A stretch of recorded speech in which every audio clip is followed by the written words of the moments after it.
అన్నీ కకావికలం అయిపోయినాయి, వదిలిపడేశారు. సంఘ పరివార సంస్థలు కూడా వదిలిపడేశారు. దాని పర్యవసానం ఏకంగా 67 సీట్లు కొట్టేశాడు ఆయన. బీజేపీ 3కే పరిమితమైంది, కాంగ్రెస్ 0. అప్పుడే కాంగ్రెస్కి మొట్టమొదటిసారి 0 వచ్చింది.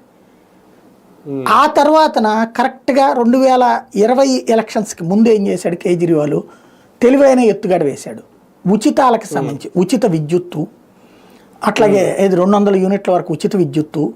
అప్పటికి స్కూళ్ళు అప్పుడే డెవలప్ చేసింది. అంటే ఎలక్షన్స్కి ఒక 6 నెలలు ఏడాది ముందు స్కూళ్ళును హాస్పిటళ్ళు బాగు చేశారు.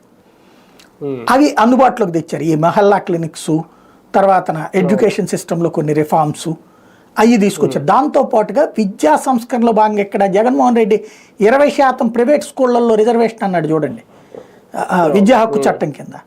అది ఇస్తే ఫస్ట్ అప్పుడు కోర్టు కూడా ఓకే చెప్పి మొన్న కొట్టేసింది కోర్టు. కానీ అక్కడ ఆ ఎడ్యుకేషన్ చట్టాన్ని తీసుకొచ్చి ప్రైవేట్ విద్యా సంస్థలో పేద విద్యార్థులకి 20% సీట్లు ఇప్పించాడు. అది మధ్య తరగతిలో మంచి పేరు తెచ్చిపెట్టింది కేజ్రీవాల్. పేదలకేమో గవర్నమెంట్ స్కూళ్ళే బాగు చేశాడు. ప్లస్ పేదవాడు మధ్యతరగతి వాడు కార్పొరేట్ స్కూళ్ళల్లో చదవడానికి, అంటే అవతల 1,50,000, 2 లక్షలు, 5 లక్షలు ఫీజులు తీసుకునేటటువంటి కార్పొరేట్ విద్యా సంస్థలో ఏ ఫీజు లేకుండా 20% మంది చేరారు. అక్కడ కోర్టులు మరి అక్కడ